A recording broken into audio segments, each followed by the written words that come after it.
안녕하세요. 말씀 묵상의 이광재 목사입니다. 여호수아가 이제 요단강을 건너면서 기억나십니까? 각 지파에서 한 명씩 뽑아서 12명을 뽑으라고 했는데요. 하나님께서 그 여호수아에게 그렇게 12명을 뽑으라고 한 그 이유가 오늘 드디어 밝혀집니다. 오늘 그 말씀을 통해서 저희들에게 오늘 적용할 수 있는 부분은 무엇이 있는지, 또 이 시대에 저희들에게 말씀하시고자 하는 하나님의 뜻은 무엇인지 같이 나누도록 하겠습니다. 제가 기도하고 시작하겠습니다. 하나님 아버지, 저희들 삶 속에서의 구원은 우리 안에서는 절대 이루어질 수 없다는 것을 깨닫게 됩니다. 하나님께서 구원해 주셔야 저희들에게는 소망이 있습니다. 우리가 그 은혜를 오늘 말씀을 통해서 또 풍성히 누리기 원합니다. 성령님 조명하여 주시고 가르쳐 주시옵소서. 예수님의 이름으로 기도드립니다. 아멘. 여호수아 4장 1절에서 9절 말씀을 제가 봉독해 드리도록 하겠습니다. 그 모든 백성이 요단을 건너가기를 마침에 여호와께서 여호수아에게 말씀하여 이르시되, 백성의 각 지파에 한 사람씩 12사람을 택하고 그들에게 명령하여 이르기를, 요단 가운데 제사장들의 발이 굳게 선 그곳에서 돌 12를 택하여 그것을 가져다가 오늘 밤 너희가 유숙할 그곳에 두게 하라 하시니라. 여호수아가 이스라엘 자손 중에서 각 지파에 한 사람씩 준비한 그 12사람을 불러 그들에게 이르되, 요단 가운데로 들어가 너희 하나님 여호와의 궤 앞으로 가서 이스라엘 자손들의 지파 수대로 각기 돌 한 개씩 가져다가 어깨에 매라. 이것이 너희 중에 표징이 되리라. 후일에 너희의 자손들이 물어 이르되, 이 돌들은 무슨 뜻이냐 하거든 그들에게 이르기를, 요단물이 여호와의 언약궤 앞에서 끊어졌나니 곧 언약궤가 요단을 건널 때에 요단물이 끊어졌으므로 이 돌들이 이스라엘 자손에게 영원히 기념이 되리라 하라 하니라. 이스라엘 자손들이 여호수아가 명령한 대로 행하되 여호와께서 여호수아에게 이르신 대로 이스라엘 자손들의 지파의 수를 따라 요단 가운데서 돌 12를 택하여 자기들이 유숙할 곳으로 가져다가 거기에 두었더라. 여호수아가 또 요단 가운데 곧 언약궤를 맨 제사장들의 발이 선 곳에 돌 12를 세웠더니 오늘까지 거기에 있더라. 아멘. 오늘 본문에는 저희들이 앞에서 3장 12절에서 그 12명을 택한 그들이 할 일을 정확하게 가르쳐주고 계십니다. 그들이 할 일은 무엇인가? 3절입니다. 요단 가운데 제사장들의 발이 굳게 선 그곳에서, 제사장들이 딱 서 있었던 그 요단 가운데 그곳에서 돌을 택하는 겁니다. 각 지파 한 사람 한 사람씩 그 돌을 택하니까 총 12개를 각자가 어깨에 메고 그들이 유숙할 곳으로 가져가서 그것을 그들에게 요단강을 건넌 증표로 삼아라, 표징으로 삼아라 라고 말씀하시는 것이죠. 그 이유가 또 6절에 분명히 나타나 있습니다. 이것이 너희 중에 표징이 되리라. 후일에 너희의 자손들이 물어 이르되, 이 돌들은 무슨 뜻이냐 하거든 그 요단물이 여호와의 언약궤 앞에서 끊어졌나니 곧 언약궤가 요단을 건널 때에 요단물이 끊어졌으므로 이 돌들이 이스라엘 자손에게 영원히 기념이 되리라 하라 하니라.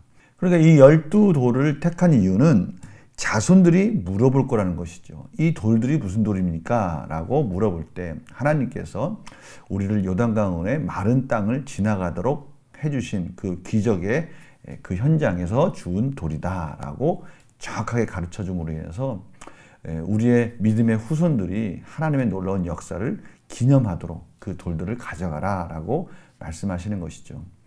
다음 세대를 위한 표징인 것이죠. 하나님께서 이러한 과정들을 통해서 하나님의 놀라우신 은혜들이 그 다음 세대까지도 그 믿음의 후손들에게 전해지기를 원한다라는 것을 저희들이 알 수가 있습니다.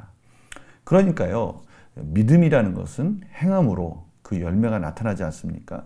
하나님이 역사하신 것들, 그 증거들이 우리 삶 속에서 나타날 때 그 증거들을 통해서, 그 열매들을 통해서 후손들이 우리의 하나님, 살아계신 하나님이 어떤 분이신지를 안다는 것이죠. 이것은 우리의 삶이 얼마나 우리의 자녀들에게 소중한지에 대해서 지금 말씀하고 계시는 거예요. 우리의 자녀들은요, 저희들이 하나님 안에서 어떻게 사는지를 본다는 것이죠. 증거를 찾고 있다는 거예요. 이것은 참으로 시사하는 바가 큽니다. 우리가 어떻게 살아야 되는지가 너무나 중요하다는 것을 다시 한번 깨닫게 되는 것이죠. 질문을 통해서 구체적으로 한번 또 같이 적용해 보도록 하겠습니다. 하나님께서 요단강을 건넌 후 여호수아에게 하신 명령은 무엇입니까? 오늘 이 12사람은요. 3장 12절에서 하나님께서 택하라고 말씀하신 그 12사람은 제사장들이 발이 굳게 선 그곳, 참 의미가 있지 않습니까? 굳게 선 그곳, 요단 한가운데 딱 버티고 있는 그곳에 있는 돌 하나씩을 12사람이 한 개씩을 택해서 그것을 들고 나오라는 겁니다. 요단강에서 택한 돌들이 이스라엘 백성에게 무엇이 될 것이라고 말씀하십니까? 7절이죠. 요단물이 여호와 언약궤 앞에서 끊어졌나니 곧 언약궤가 요단을 건널 때 요단물이 끊어졌으므로 이 돌들이 이스라엘 자손에게 영원히 기념이 되리라. 이스라엘 자손에게 기념이 될 것이다 라고 말씀하시는 것이죠. 연구와 묵상입니다. 하나님께서는 왜 언약궤를 맨 제사장들의 발이 선 곳에서 돌 12를 세우게 하십니까? 그 돌 12를 가지고 와서 그것을 세우는 것은 우리 앞에서도 말씀드렸지만 후손들, 차세대, 믿음의 차세대들에게 하나님의 살아계신 증거들을 그 표징을 그들에게 보여주기 위해서 그 12를 택하라고 하셨습니다.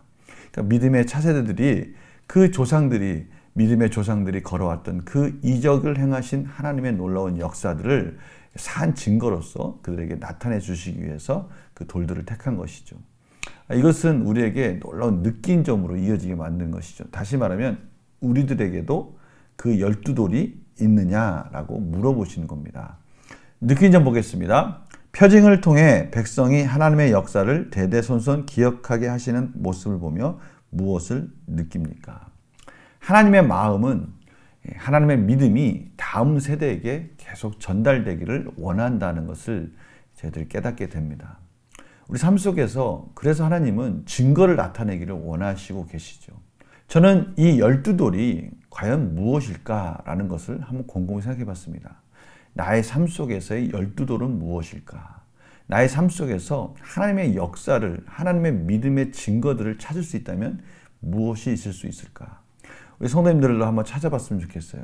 우리의 삶의 과거의 역사를 쭉 돌아볼 때 하나님이 그 요단강을 건너듯이 우리에게 기적적으로 우리를 구원해 주셨던 그 놀라운 역사들, 그 증거들이 있다면 무엇일까? 또는 우리의 자손들, 우리의 자녀들에게 야, 하나님이 나와 이렇게 함께 하셨어 라고 증거할 수 있는 것들이 있다면 무엇이 있을 수 있을까? 한번 곰곰이 생각해 봤습니다. 저는요, 제 삶 속에서 그 12돌은 뭘까라는 그 곰곰이 생각하는 그 삶 속에는 무엇보다도 가장 소중한 것이 있다면 우리 성도님들의 변화된 삶이겠죠. 말씀을 통해서 이전과 다른 삶으로 변화되어져서 하늘의 영생의 소망을 갖는 모습으로 힘있게 이 세상을 살아가는 그 모습들을 볼 때, 말씀을 붙들고 살아가는 그 모습, 변화된 모습을 볼 때 그것은 저에게 12돌이 될 수도 있습니다. 사실은 하나님의 사역을 하는 것 하나하나가 저의 12돌이 될 수 있다는 것도 제가 깨닫게 되었습니다. 그것을 통해서 하나님께 감사하는 시간도 가졌습니다. 우리 성도님들, 우리 삶 속에서 이 12돌을 저희들이 기억한다는 것, 그 12돌을 통해서 자녀들에게 그 하나님의 살아계심을 말할 수 있다는 것 중요하죠. 우리의 변화된 인격들도 12돌이 될 수 있습니다. 또 사랑하는 자녀들이 저희들을 보면서 와, 우리 하나님을 바라보는 우리 어머님의 모습, 우리 아버님의 모습을 보면서 나도 하나님을 섬겨야 되겠다라고 말할 때 우리 자신이 12돌이 될 수가 있는 것이죠. 우리가 결단과 적용도 바로 이 부분이 될 수 있을 것입니다. 내 삶 속에서 하나님의 능력과 역사를 증거하는 사건이나 표징이 있다면 무엇입니까? 바로 그 부분이 있어야 된다는 것이죠. 이것이 우리의 도전입니다. 아, 목사님, 그것은 저는 하나도 없는데요. 12돌이라고 말할 수 있는 것들이 없어요. 아, 그렇지 않습니다. 지금 저희들이 살아가고 있는 이 순간순간이 12돌이 될 수가 있습니다. 우리들이 살아가는 이 믿음으로 살아가는 이 순간순간이 우리가 그냥 사는 것이 아니라 하나님의 은혜로 사는 것입니다 라고 고백할 때 우리의 삶 곳곳에는 12돌이 있습니다. 우리들이 그것을 가지고 와야 되는 것이죠. 깨달아야 되는 것입니다. 하나님께서 행하신 일을 기억하고 기념하기 위해 무엇을 결단하겠습니까? 저희들은 이제는 의식적으로 12돌을 한번 챙겨봤으면 좋겠어요. 우리 삶 속에 곳곳에 감사의 제목이 있다면 그것이 12돌이 될 거고요. 무엇보다도 저희들이 한번 이 부분에 대해서 곰곰이 생각하면서 믿음의 걸음을 걷기로 결정한다면 우리들은 곳곳에서 12돌을 주술 수 있을 겁니다. 또 그것을 그렇게 열심히 주스려고 노력하는 모습 속에서 저희들도 모르게 살아가는 우리 자녀들이 우리의 삶 속에서 하나님을 발견할 수 있다면 그것이 12돌이 될 수 있는 것이죠. 바로 그 부분을 저희들이 결단하라고 오늘 도전하고 계시는 것입니다. 저희들은 오늘 말씀을 통해서 우리 주변에 있는 사람들, 우리 이웃도 될 수가 있고요. 우리의 가족도 될 수가 있고요. 또 우리의 사랑하는 성도들이 될 수도 있습니다. 그분들이 우리를 바라볼 때 우리를 어떻게 바라볼까? 과연 우리를 통해서 그 요단강의 그 12돌을 기념하는 그 표징으로 삼았듯이 우리 안에 그런 모습들을 발견할 수 있을까? 곰곰이 생각하면서 우리의 삶의 여정은 그 12돌을 세우는 그런 놀라운 기적의 삶이라는 것을 저희들이 다시 한번 깨닫는 것. 이것이 우리에게 주시는 도전입니다. 기도하고 마치겠습니다. 하나님 아버지, 저희들 삶 속에서 12돌이 있음에도 불구하고 깨닫지 못할 때가 있습니다. 또는 저희들이 그 12돌 표징을 기념을 세우기 위해서 믿음의 걸음을 걷는 것에 대해서 너무나 소홀하지는 않았는지 저희들이 생각해 봅니다. 우리의 주변에 있는 많은 사람들이 저희들을 통해서 하나님을 보게 하여 주시옵시고 저희들을 통해서 하나님을 바라볼 수 있는 그러한 12돌이 될 수 있도록 인도하여 주셔서 하나님이 기뻐하는 삶으로 나타날 수 있도록 인도하여 주시옵소서. 감사드리며 예수님의 이름으로 기도드립니다. 아멘. 하나님을 바라보면서요. 하나님을 의지하면서 순간순간 주신 은혜를 가지고 오늘도 승리하여서 우리 주변에 있는 사람들이 저희들을 통해서 하나님을 바라보는 그런 놀라우신 기념할 수 있는 표징이 될 수 있는 그런 복된 하루가 되기를 간절히 축원합니다. 내일 또 뵙겠습니다. 안녕히 계세요.